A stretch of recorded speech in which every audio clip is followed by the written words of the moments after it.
Hai sahabat-sahabat yang terkasih dalam Tuhan kita Yesus Kristus.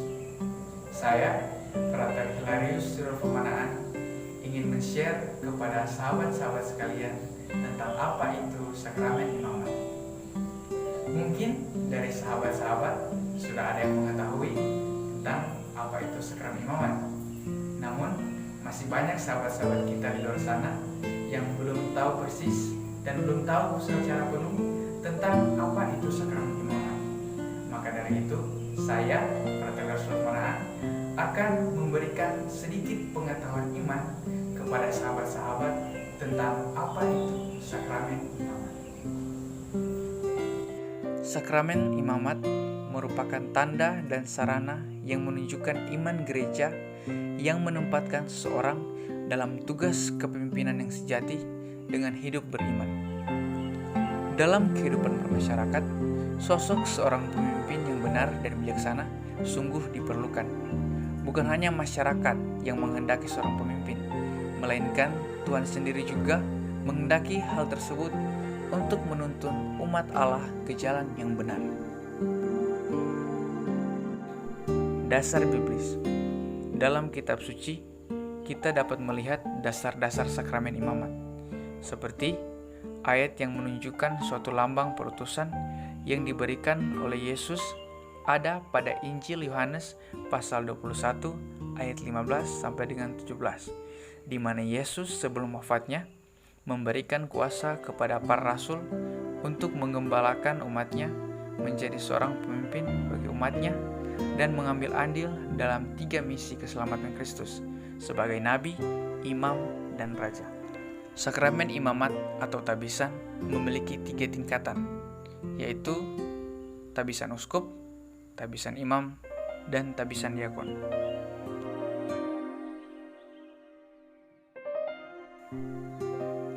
Tabisan uskup, imam, dan diakon. Sakramen tabisan pertama adalah tabisan uskup. Ketika ditabiskan, uskup menjadi penerus sah para rasul dan mendapat tugas untuk mengajar, menguruskan, dan menuntun umat beriman.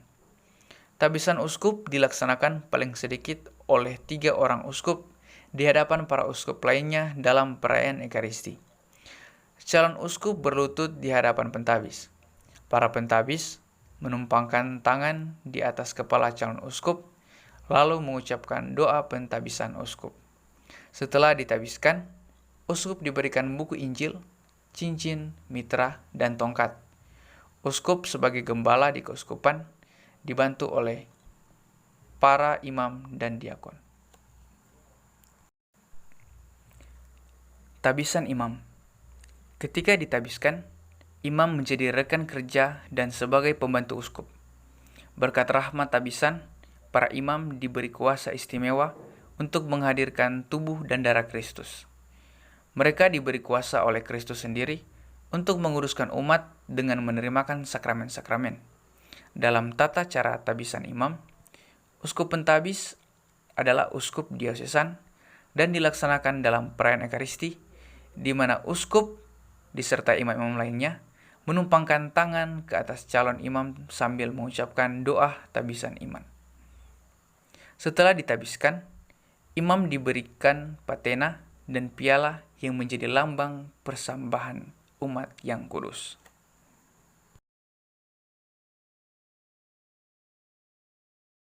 Tabisan diakon.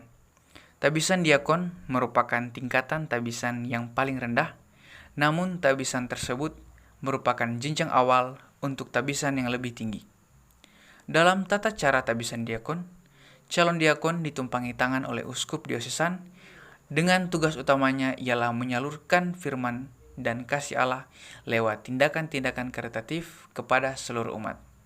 Perlu digarisbawahi bahwa diakon juga dapat memberikan sakramen baptis dan perkawinan. Forma dan materia sakramen imamat. Dalam sakramen terdapat 2 unsur penting yang tidak dapat dipisahkan.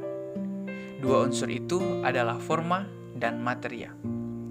Forma adalah bentuk perkataan yang menjelaskan peristiwa tersebut, sedangkan materia adalah barang atau tindakan yang tampak dan perlu dalam sakramen. Maka dari itu, sakramen imamat juga mempunyai dua unsur tersebut.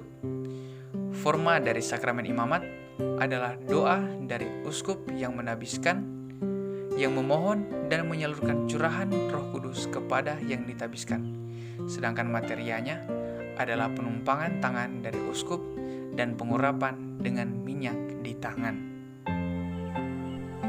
Itulah sedikit penjelasan tentang sakramen imamat.